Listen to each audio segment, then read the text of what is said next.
Well, good morning, everyone. Bonjour à tous. Welcome to this political leader election webinar. Bienvenue au webinaire Zoom de ce matin. My name is John Wishart, and I'm the CEO of the Chamber of Commerce for Greater Moncton. This series is a partnership initiative by 6 organizations in the business leadership and economic development space from the province's 3 largest cities. We are presenting this series of 5 political leader webinars in the lead up to the September 14th provincial election. And we hope these presentations, your questions, and the leaders' answers will help inform everyone as voting day nears. Joining the Greater Moncton Chamber in this exercise is the Fredericton Chamber of Commerce, the St. John Region Chamber, Ignite Fredericton, Economic Development Greater St. John, and 3Plus Corporation. I would also like to thank the Atlantic Provinces Chamber of Commerce for their support. And speaking of the Atlantic Chamber, I would like to draw everyone's attention to 2 letters that may help frame the discussion. The Atlantic Chamber submitted a letter on behalf of chambers from around Brunswick to the main political parties in this election, outlining election priorities for business and economic recovery. Similarly, 10 organizations that presented the Turning Point virtual conference earlier this year sent a letter on economic growth to the leaders last week. Copies of both of these letters will be posted in the chat of today's webinar, and we hope that our leaders make reference to those priorities in their remarks. So here is how the webinar will unfold. Today's guest speaker will have between 10 and 20 minutes to make some opening remarks to our audience. This will be followed by a moderated Q&A with your questions. Today's moderator will be Krista Ross, the CEO of the Fredericton Chamber. I should note that everyone's microphones are muted, with the exception of our guest speaker, our moderator, myself, and the thanker. Please post your question at any time in the next hour via the chat function found at the bottom of your Zoom screen, and we will attempt to pose as many questions as time allows. We will give preference to business or economy-related questions. I also will note that today's webinar and the entire series is being recorded and will be posted on each of the Chamber websites. So that's enough of the preliminaries. It's now my great pleasure to introduce our guest speaker this morning, Premier Blaine Higgs, the leader of the Progressive Conservative Party. Premier Higgs, the floor is yours. Good morning, and thank you, John. Bonjour, mes amis. It is a pleasure for me to be here today, and certainly in talking with the different groups around the province in the business sector. It feels like something that I feel certainly comfortable in discussing, but is part of the reason why I got into politics to begin with. I think to start off, one of the things I'd like to just address is why an election, why now, and it's one of the things I think is most important to our province at this point is stability. It's predictability, and because we don't really know what's going to take place over the coming years in relation to the pandemic, but we can't wait for a vaccine to actually be found. We have to move on within COVID. So what I had tried to do a few weeks ago was basically to emulate what we had achieved through the COVID cabinet group, and what we've seen through this last 6-8 months has kind of been unprecedented focus on our path forward, and that was the health and safety of our citizens. But we also saw it more than just within the political side of it. We saw it across the network, within the civil service, within people working all over the province, being part of that success story. And what I saw from that is people willing, no matter what they were doing it better, and they were feeling a pride in New Brunswick. So what I've seen in a shift over the last several years has been basically a renewed belief in New Brunswick. And that a lot was heightened over the past 6 months. One of the things that drove me from the very beginning were these I guess, you get negative stories nationally that, well, whatever's going on in New Brunswick, do the opposite. Well, I don't care much for that sort of outside public relations. And I feel like right now people are looking at us and saying, wow, what's going on in New Brunswick? How do we maximize and capitalize on that renewed belief that's real in our province? So then when we set up several discussions, as you know, 3 weeks ago with the other leaders, and the basis was, let's focus on some big items. Let's get stability so we can look at beyond the pandemic or the end of the mandate or till the pandemic ends. so that we don't have to be concerned, people don't have to be concerned there would be any particular election call through an issue of the day. And let's start focusing on big items. Let's focus on an economic recovery plan, not one that changes with every election, but one that actually has a 10, 15, 20-year vision on how we sustain growth and develop growth in regions around the province. We've all seen the political distribution model and how there is a fundamental belief that, well, if we just spend more dollars, growth will follow. Well, spending more dollars on short-term projects that don't develop a long-term sustainability for our community, it certainly has not proven to bring any long-lasting value. But can we get away from the political volatility every time there's an election? And to me, that is what's been our single biggest barrier, is that tremendous shift in what success means and what it doesn't mean.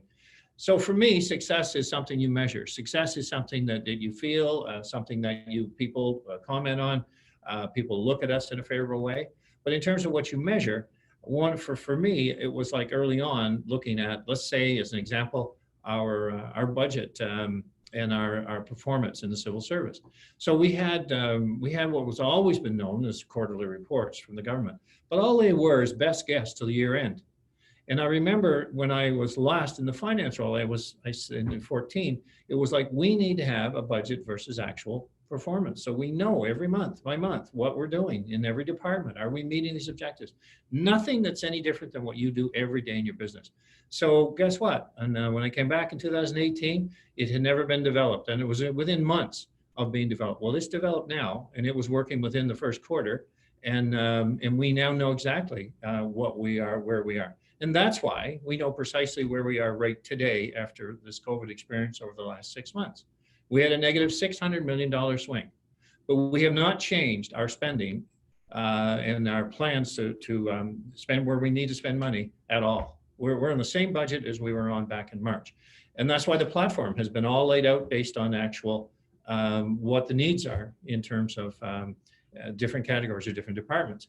And that's why we adopted way back at the beginning, the growth strategy for economic viability in our province and sustainability.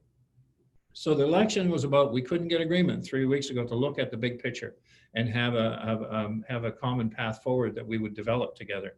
So for me, it's like, do we wait for 2 years in COVID, or do we actually get on with it? And I want to make something happen here. I think we have an opportunity in our province. We also changed the focus of ONB when we talk about growth. What did we learn from COVID?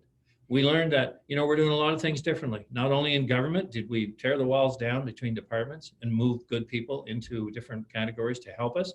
We focused on health in that case, but now ONB's focused on like the Navigator program and how do we work with businesses to help them expand their capabilities? How do we grow their marketplace? How do we tie into new markets? How do we get them online?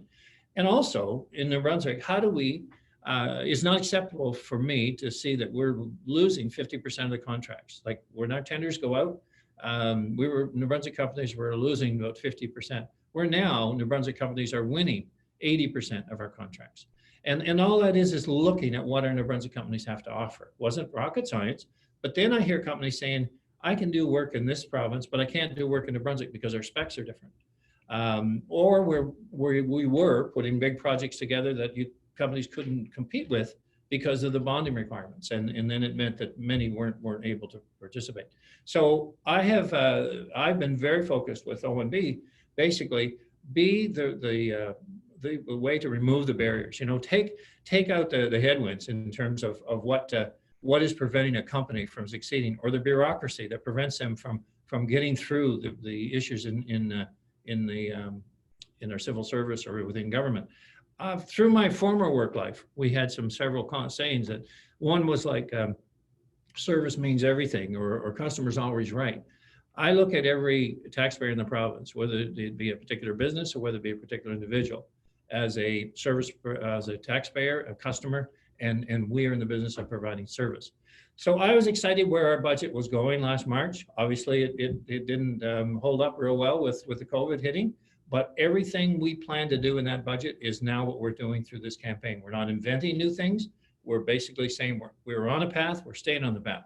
It is showing. Our province is starting up faster than, any other province. I think us and PEI are in a similar state. But across the country, we're seeing the results that are showing us as leading the way in that regard. And I think it's because we have confidence in what New Brunswick has to offer and confidence in what our capabilities have, can be. So for me, it's about how do we continue that momentum? And having this election at this time was all about, let's not lose the momentum. Let's not lose the focus on where we're going in this province. And let's listen to people that know more than we do about what they need to help their business survive and thrive and move forward. I have feel as a premier, it's, someone asked me one time, what's it like to be premier? And I said, well, it's another job. And I've had a few over my career, but I feel more like a facilitator than what one might feel as a premier. Many times premiers come in and they think they have all the answers. I've never felt that way, but I've always, and in my entire career, it was always, how do I work with people to get results? I have never seen a time when our civil service have been more engaged. I've never seen a time when we've had as much positivity in our province, and I've been traveling all over about how we feel, about how we've performed, but we did all that together. And I'm looking for the opportunity to keep that ball rolling, but then I'm looking for the connection to every business, every community. How do we raise the region? We invested in infrastructure in relation to the ports.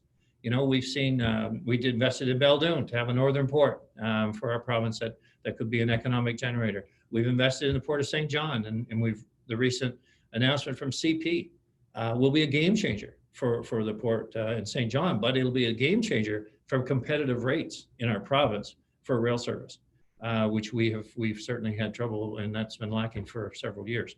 So I'm excited about those changes that are going to be fundamental to reaching world markets with goods and supplies out of New Brunswick. So I'm interested to get into a discussion that is meaningful to all the participants here today, because I am all about results. We've thrown a lot of money all around at governments over the past, and I'm interested in spending for results. I'm interested in building for New Brunswick.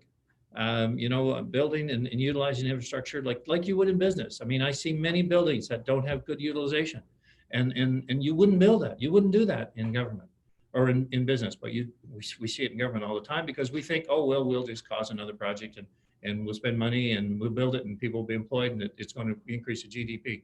Well, we know that is short-term gain for long-term pain. And so I am not interested in a short-term strategy on economic growth for our province. I'm interested in a long-term viability for regions throughout our province, and regions that develop on their own merit with programs that work in government, an environment that works, and it's not just setting up competition between one region or another. It's actually building on strengths of a region.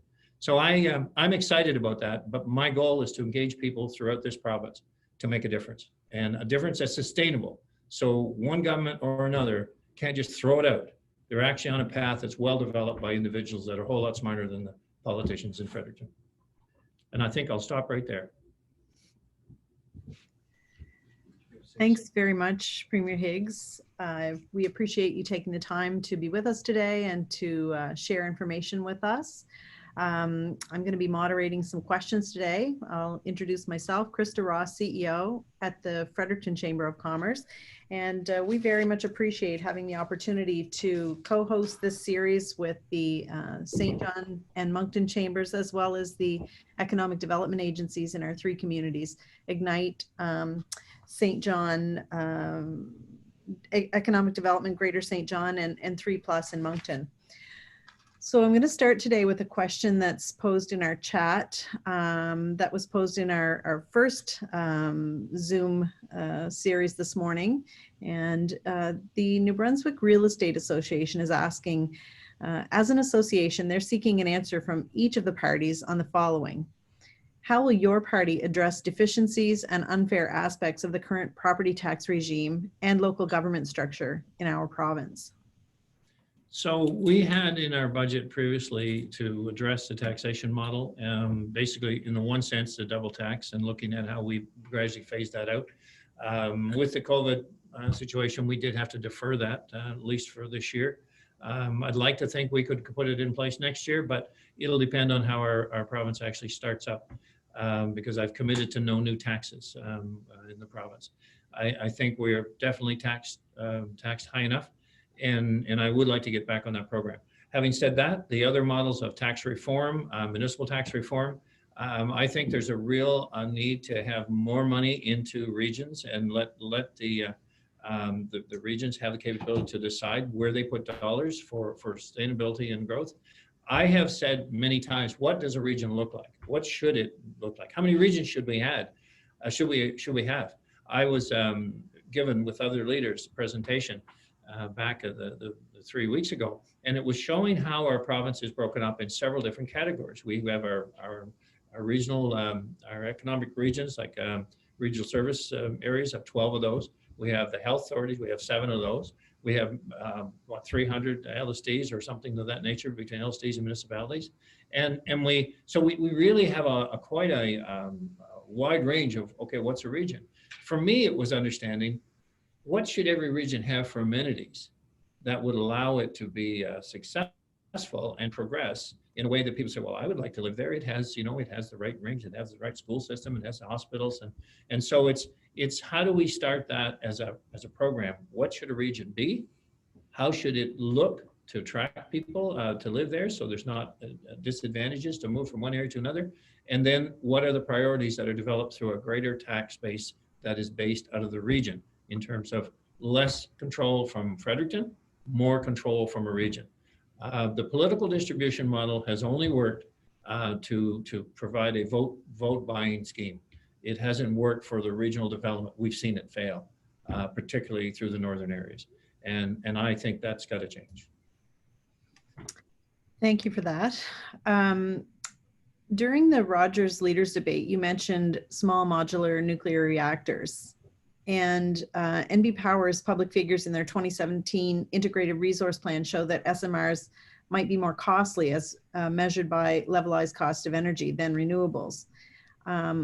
Tell us about why you're supporting nuclear energy. The reality is that this is looked at as a world kind of opportunity for clean energy supply. In New Brunswick, yes, we could possibly in New Brunswick be able to do wind and solar and hydro and tidal, which tidal still should be an option for us to look at as well. And we could manage that here. But in relation to small nuclear reactors and the world energy demand, currently there isn't anything available that would meet the thirst of world energy supply. And so here we have a big opportunity in New Brunswick. We have a nuclear capability. We have a permitted site. We have the actual expertise to develop this.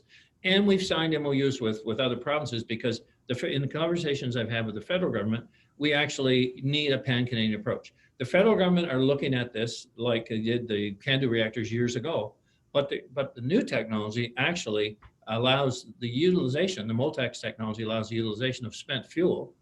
So it'll solve one of the environmental issues that are currently have from the CANDU technology, and they're portable. They're easily transported. And when I'm talking about the new transmission capabilities we have or transshipment capabilities we have, coming with CP coming into the province with more capability for shipping and bigger ships coming, we could export anywhere in the world. This could be a clean energy solution coming right out of New Brunswick that goes anywhere in the world. And that's what's exciting. It's the big picture. Yeah, we can look small and we can look in our own little backyard and say, yeah, I can keep the lights on with wind blowing. But we can look big and say, we can keep the lights on in major cities in the country, in the world, because of a technology that we build right here. And we have committed resources to this. I have worked with the federal government for a resource commitment to this, and it's there. It's something that we're not announcing during an election, but it's there, and it's the next phase of developing this technology, because it's not tomorrow. It's 7 to 10 years. But again, it's looking at the strategy for growth in our province over the long haul. And this type of project would provide work for people, contractors and individuals all over the province. It's just an opportunity for us not to stagnate, but look at the big picture. We have a number of questions in our chat today related to tourism and hospitality. One of them is suggesting that it will likely get worse as we enter the slow season, and another one comments about patios closing down soon. The current structure of CEWS, the wage subsidy, will reduce subsidies, and unless the business picks up significantly, may result in another round of layoffs. What's the proactive plan to protect these small businesses and the people employed in these industries? So recognizing that the industries hit the hardest were service industries and combination industries, we put in the 20% rebate to get people moving in our province.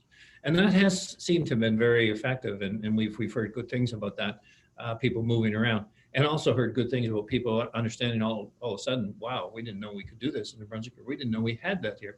We extended that to March 31st because we wanted to keep that recognizing that is going to be a big challenge.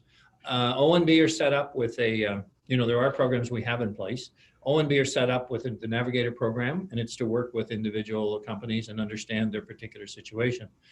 I just need to, I think, caution in the sense that we wanted people to survive. Obviously, we want our business to survive. We want to do it in the sense that we can maintain the taxation model that we have, because anything I spend is coming right around back at you in many ways.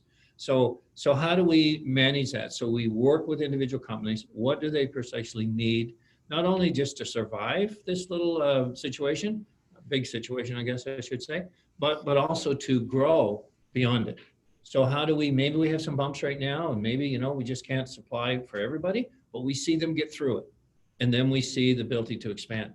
I think on the tourism side of it, I think we got people, and I'm seeing that now, who want to come to New Brunswick. The only reason they're not is because we've got the borders closed. So what's going to change there in the coming months? Are we going to be able to open borders before the fall season? I guess that depends on how things start up with schools, how things start up within universities and post-secondary institutions. And if things stay stable, I would like to think we'll recover some activity in the province for the fall color season. We have a question today from the New Brunswick Medical Society, and they want to know how the PC party will invest in healthcare if you're reelected. Interestingly enough, there are things we learned through COVID that people would have said for years couldn't be done. And one of those things would be like virtual care. I think we're doing 85% of our primary care, appointments now online. And I think that's been tried to be done for 25 years. And certainly in the last 10 or 15, and didn't happen. Well, guess what? All of a sudden, in the time of an emergency, you find a way to do this. So there were many things that you say you don't waste the innovation that comes out of a serious situation or a pandemic in this case.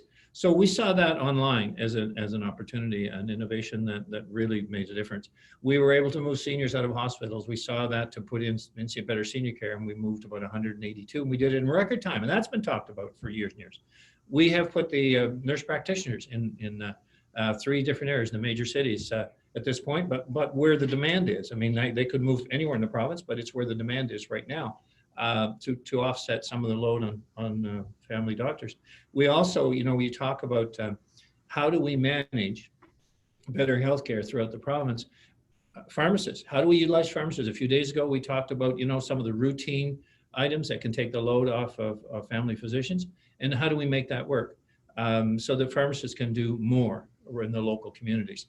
I think the time to look at innovative ways to change, it's important. I read an article from the Medical Society, or they put out a request, said we need to hire 300 more doctors.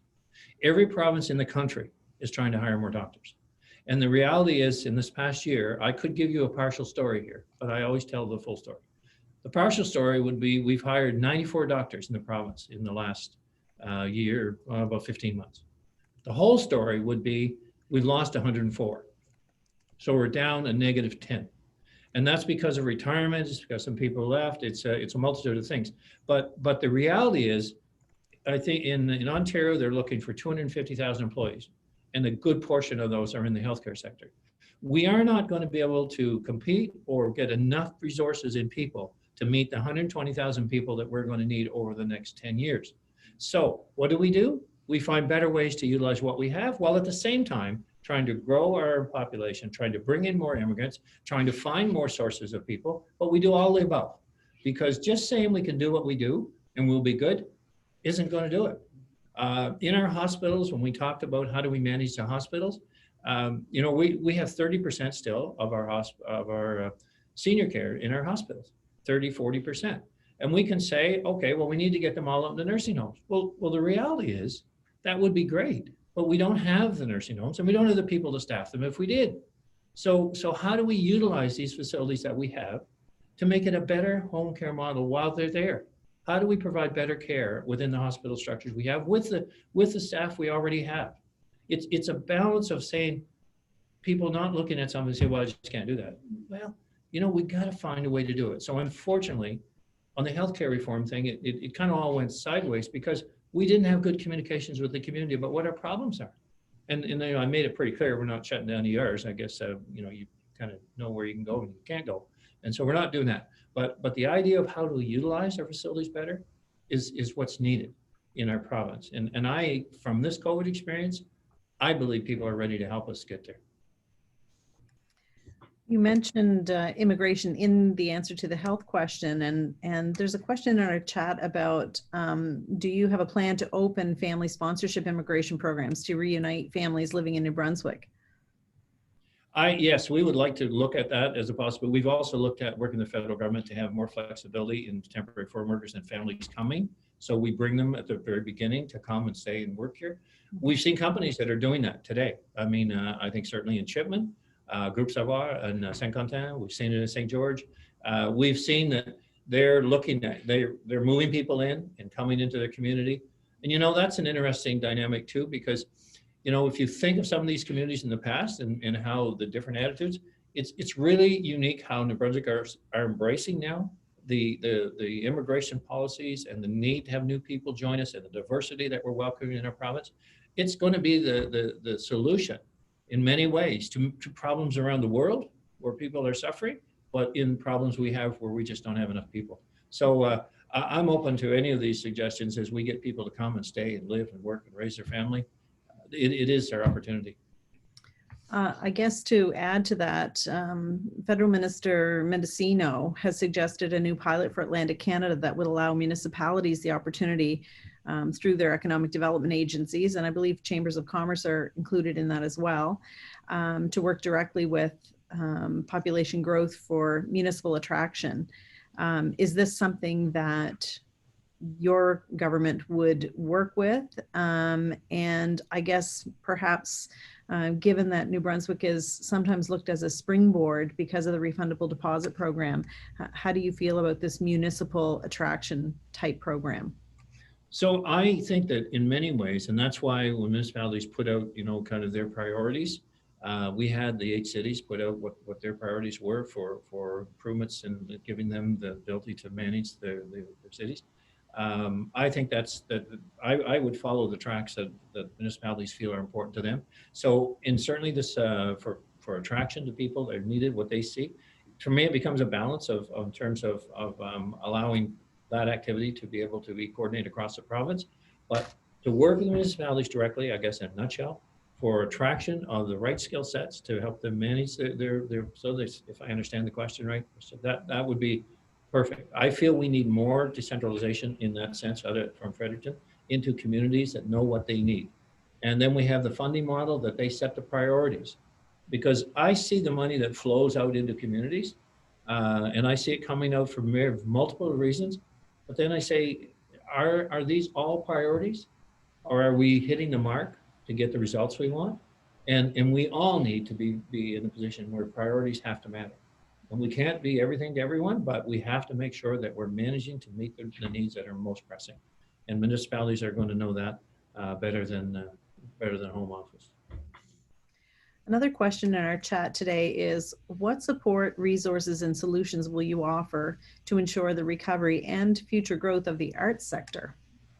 Well, we had in our budget this past year, which we continue to, and I forget the precise amount, but we raised significantly the contributions to the artistic community, because the cultural aspect of New Brunswick is something that we are now seeing, as certainly as we promoted the tourism side of New Brunswick. We also have a cultural tourism program that is set up. So we're seeing that the benefits of people understanding where we came from and how we developed.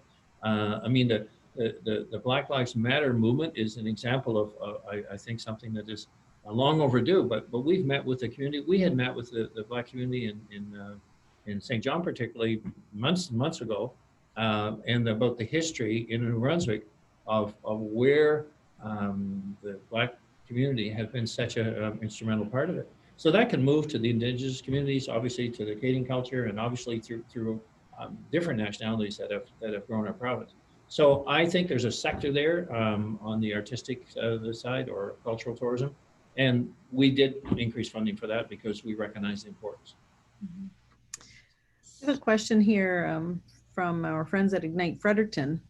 Mr. Premier, until the current interval, New Brunswick has had a comprehensive innovation agenda, one that integrates into a coordinated economic development strategy. What is your government's strategy and investment plans with respect to innovation, research, and development? So when I talk about priorities, I would put this in that category.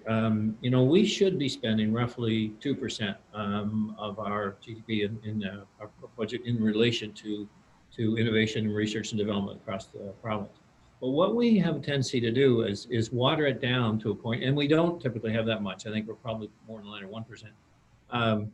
We water it down to a point where we don't have maybe the results we could get if we decided, okay, what are the top, maybe the top 5 research categories, and I wouldn't be the one to pick them. It would be some panel, and maybe through different chamber groups, the universities. But let's pick projects that we can really focus on with the right resources to ensure success. I have seen us do this over the years politically, where we just got to throw money everywhere and say, oh, we put money there and somewhere else. But at the end of the day, not enough to really make a difference. So it's like, how do we land on what has the highest probability of success? Where can we have our niche opportunity for growth? And let's get the right resources to make it happen. And again, everything for me is about how do we get priorities for results? And then we fund it in a way that, wow, we're going to make them. Then we go to the next one and the next one. Not doing everything at once, but doing it in a way that we see success. Speaking of opportunities, last week, Organogram presented their recommendations to help support the cannabis sector in New Brunswick, one of which was the creation of a research hub in Moncton on medical cannabis. What's your position on this? Well, I haven't looked at that particular proposal as such, but again, I would say I think that's a big area for us to expand the growth, and in that sense, through the private sector. I would be supportive, but I don't know enough about their proposal. But I would think that certainly it makes sense, and I'd like to see companies growing, and this is a big field that has proven through COVID. I mean, we've seen quite a change in our business here in Cannabis NB.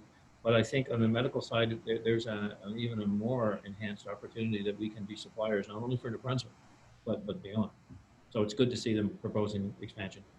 Well, I'm sure if you haven't had a chance to see that, it will probably be on your desk before the end of the day, having done it this morning. Okay, very good. In New Brunswick, one of our participants today says in New Brunswick, close to 50% of our adult population have only adequate literacy skills, preventing them to fill basic jobs if they are able to find employment. Although the government focus seems to be on early childhood education, and that's absolutely necessary for the future, and on immigration and attraction of skilled workers, but we do have potential to develop people into a more skilled workforce. What plans are there to offer and support programs which offer these types of training? So earlier this week, or late last week, we did put a program together about training in terms of literacy, in terms of education with adults. And so having more access to that, because I realize that is a challenge.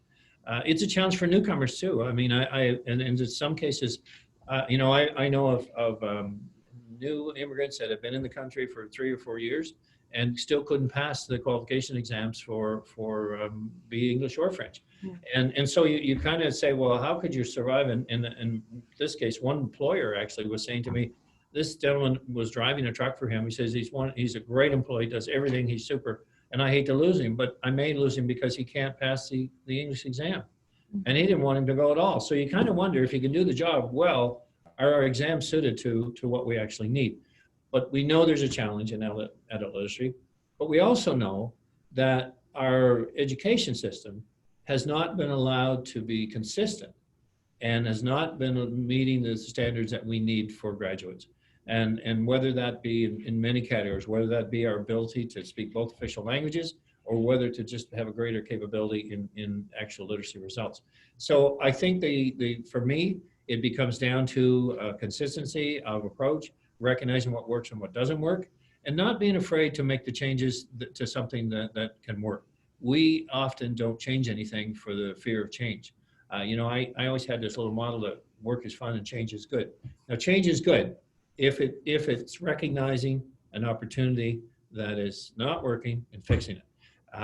It's not good if it's changed just because a new government comes into play and thinks, well, I can't do that because the last one did it. So we have got to focus on adult literacy, and with certainly more immigrants, more immigration required, it has to be even a stronger focus, and it's not lost on us. I remember you talking about work is fun and change is good at the State of the Province this year. That's right. Not everyone subscribes to that, but if you get used to that philosophy, you're just looking to change and improve. So this next question actually talks about change. The St. John Chamber has asked, in the past few years, we've seen numerous versions of our economic development agency. Each time the government changes, we reinvent the wheel and move everything around. How do you plan to stabilize this critical component? Well, I don't think me being chair of regional development in St. John is going to change that necessarily, but I do see the economic region for the first time in many, many years becoming a body to look at the region as a whole. I grew up in the Valley and worked in my entire career in the city, and I believe that we have a role to play in the community for regional support. I see other communities work better in that regard than some, and we've been, let's say, separate identities for some time, it seems, in the St. John region. So most recently, in the last 6 months, there's an economic development group that's put together that represents that region. So I think there's where the voice needs to come from of how we develop that, and whether it's in tax reform, whether it's an industrial tax base, is it fair and reasonable, and make sure that it is, because we're not looking for tax breaks, we're looking for fairness. And so I think that is good to see happening in St. John. Excuse me. I think it's stronger in other regions. I think it's strong. We see that, I think, in the Fredericton areas being stronger.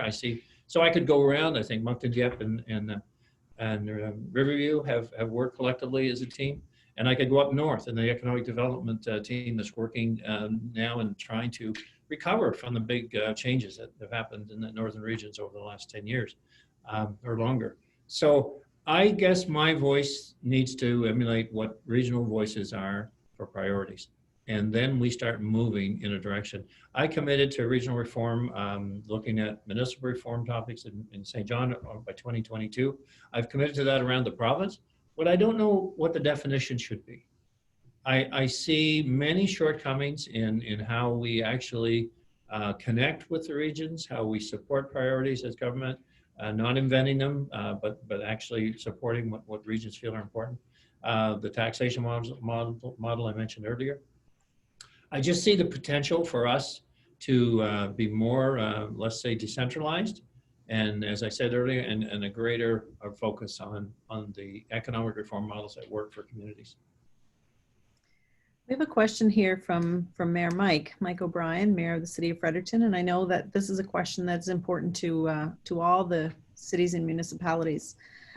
Our city and the business community, especially those in our downtown and BIAs, are very concerned with the impact on our streets of mental health addictions and homelessness. The first two issues, mental health and addictions, lead to the final one, homelessness. How will your government work with the federal government to not only implement immediate programs to address the lack of subsidized rentals and housing, but also long-term holistic programs to address mental health and addictions? So right out of the gate, we addressed a program around mental health. And how did we kind of get to that point? It was because of working with professionals in any of the municipalities about the timeliness of response. So mental health situations, could develop for many reasons, but certainly one area is that if you don't respond quickly, then it can get deeper very fast. And we were told someone needs to be there in the end of the line, like the 911 when that individual's in a problem, they need someone to talk to. We've seen the tragic incidents that happened in the northern part of the province over the past several months, and we've seen the response. How do we improve the response as a crisis response. So we have maybe a layered response in that. We're doing pilot projects on that in St. John, and we're working with Indigenous communities in the province in relation to having a response mechanism that works. We're also addressing the enforcement side of it. We announced a week ago or so, working with the RCMP. They said that over half of their weapons-related crimes are related directly to crystal meth, a drug that is so prevalent on our streets, so cheap and easy to access, that our young families, our young kids, our communities are being disrupted dramatically because of it. So it's a balanced approach in relation to the mental health quick hit and working with individuals, to the crisis management to manage the situation that people are in at the time and in a crisis because of addiction. The issues in our hospitals where we're seeing healthcare professionals fearing for people coming into ERs in the middle of the night and aggressive behavior. And then the drug enforcement to try to get drugs off the street. On the homeless side, we recognize, and we're part of a federal program that's going to see, I think it's like 5,100 new homes or renovated homes in the system in the next year or 2 years. It's a timeline. I just forget exactly the timeline, but it's recognizing the criticality of that. But something that is coming right now, and I've really just learned about it in the last few weeks of traveling around the province, you know, with a real estate kind of boom in some ways, where we're seeing more interest in real estate renovations, rents are going up. And I've had people come to me and say, you know, my rent just went up $250 and I don't know that I can afford that. And I've got a problem. So rents have been pretty stable for a long time. And now we're seeing a cycle where that's going to change. So it's likely going to pose new problems, that'll require new solutions. But we have a path. There's $62 million that we're working with the federal government for homelessness and shelters, and that's a program that's in place. And we laid out the details of that a few days ago. The next question is around natural resource development. What do you believe are the most important natural resource projects for growing the New Brunswick economy, and how can government help move them forward? So there's a balance here between the sustainability of our current industries that have such a big impact on our province, and I speak specifically of forestry. You know, it's easy to jump on kind of the anti-spray program and be in a political campaign, but I don't do any of this in absence of understanding the details and understanding the facts. So, you know, whether it's a political movement or whether it's an emotional movement, it's based on the facts for me. It's just how I think. I guess that's part of being an engineer, you know, that maybe that's a shortcoming, I'm not sure. But for me, I like to understand the details. We have an all-party committee we put in place a year ago to look at all of the issues around glyphosate spraying. And that'll tell us whether we need to make changes or not. We also recognize that public health, Canada Public Health are not seeing any concerns, and they have not restricted its use in that sense. We know that there are opportunities around rivers, there's opportunities around communities that we can just maybe be better stewards of in the province and restrict that, because getting in the water, we know that's an issue. But the other thing that I don't think many people know is that spraying of forestry lands is about 6% of the total, let's say, of forests in the province in any given year.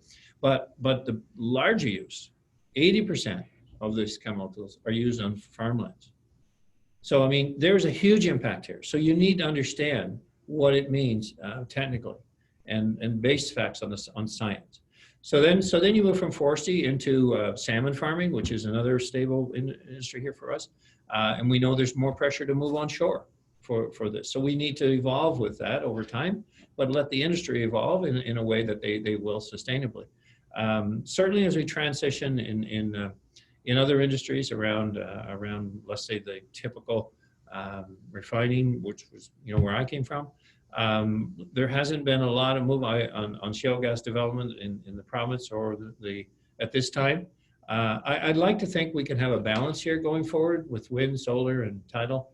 And, you know, is there a future for gas development? I don't know at this stage if there is, but if we can reduce fossil fuels, it's a transition economy, and I've always said that. But let's balance this out, and let's not lose what we have here in our province. But I again like to map out our path on carbon emissions because we know where we're going. We know we can be there and meet our targets, and we can continue to evolve. The carbon tax will be used for new projects, be used for environmental protection, like for flooding concerns or natural disasters, as well as innovative research on new project development. So I think it's a balance. I guess my point is this. I don't believe shut the lights off and wander around the dark until we find something else. I believe we transition in a process that's real, keeps our economy flowing, and we're able to manage it on a go-forward basis. I am very concerned federally of our transfer situation over the coming years because the Alberta economy is collapsed. I believe we should be utilizing our resources while we can, whether it be New Brunswick or whether it be elsewhere.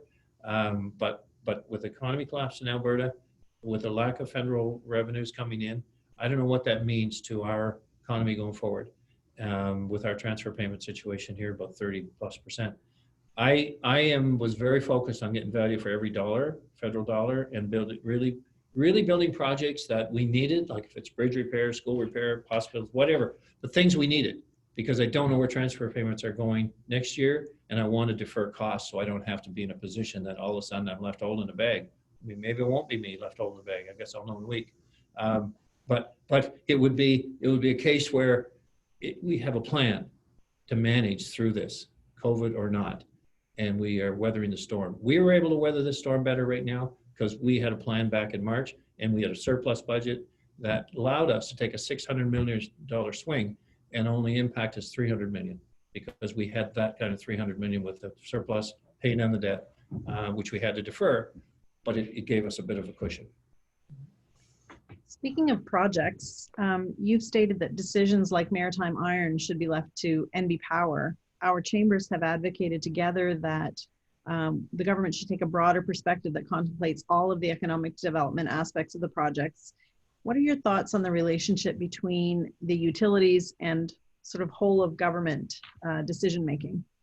Well, I think that utilities have to have a position to make a calculated decision that they can defend. Like we should be able to see that as taxpayers and say, okay, why would this decision be made? Because it could be such a big win, certainly for the northern region, but globally for the province. And I was a very big proponent early on if this could work, but we need a global emission reduction standard that would be acceptable to New Brunswick, or to the federal government, because it definitely would have an increase in emissions here in New Brunswick.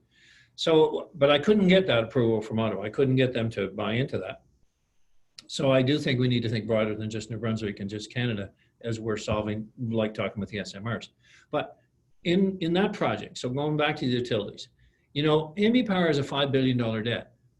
And much of that debt has been related to poor political decisions that influenced their decision-making over the last number of years.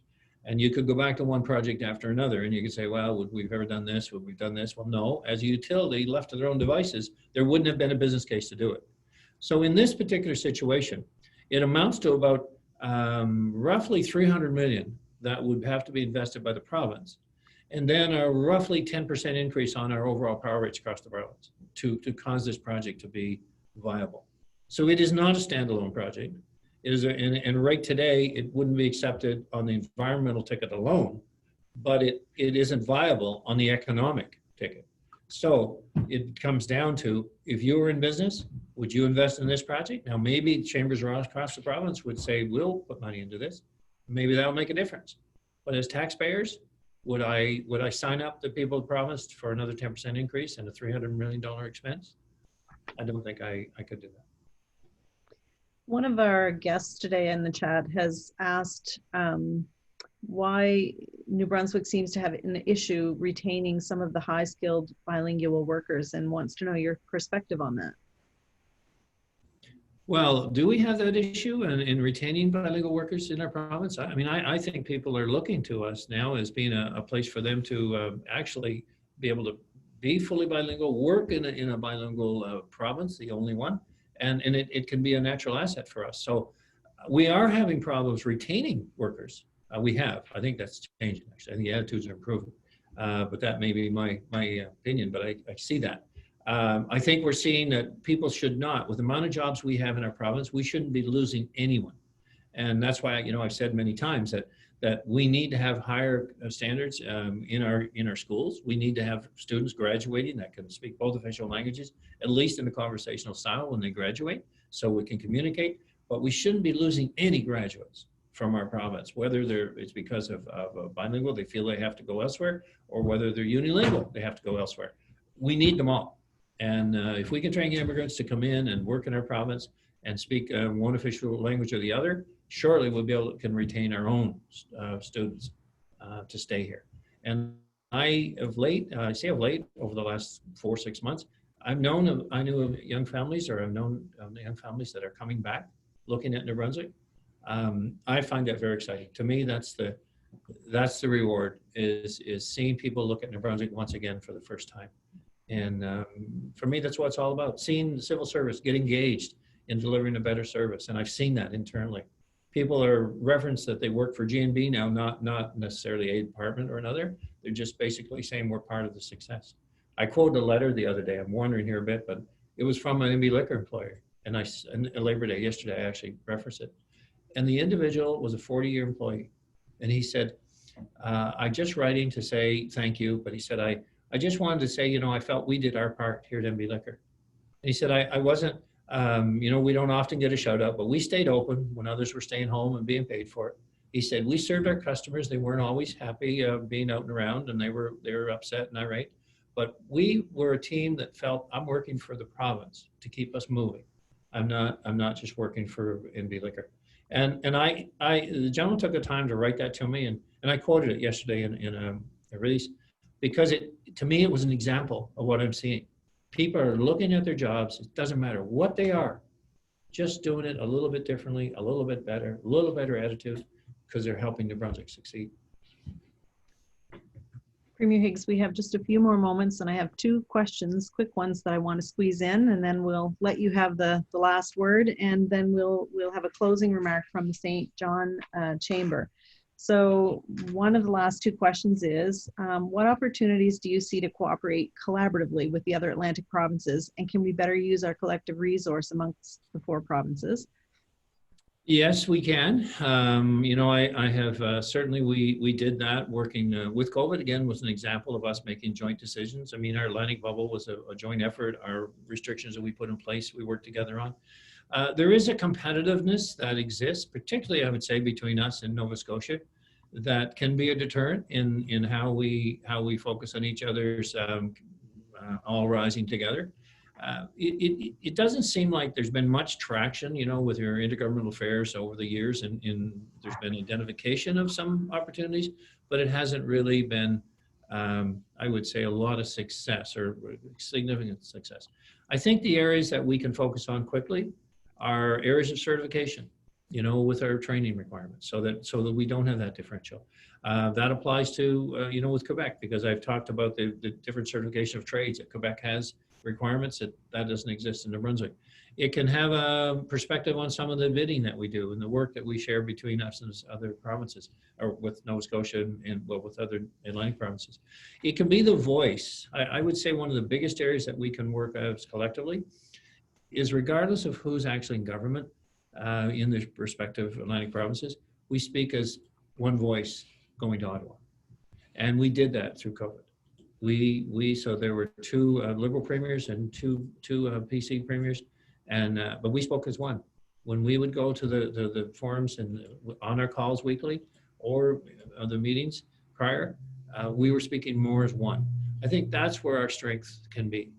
And when we look at our economy, it has to be how we complement each other and not be in competition. And one of the things that is a problem, I would say, significant problem, people will say, well, why does the government give money to IBM or to some big corporation?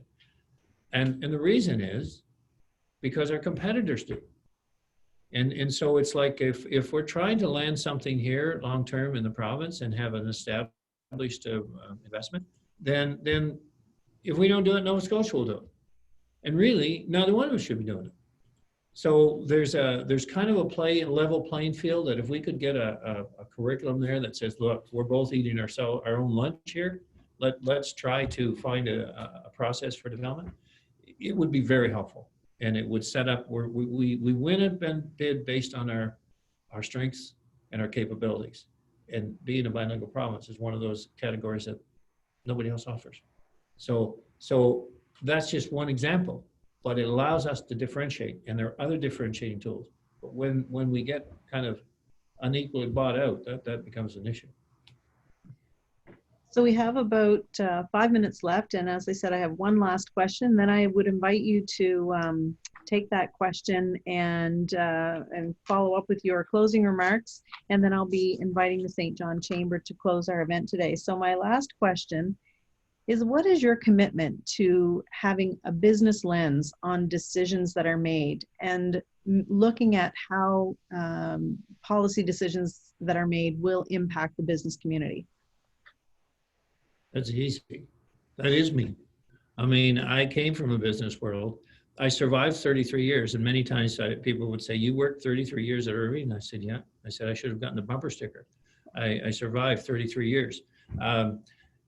Every day was a challenge. Every day was, are we meeting our objectives? Are we exceeding our objectives? Are we getting better at how we measure performance? Are we meeting the standards of our customers?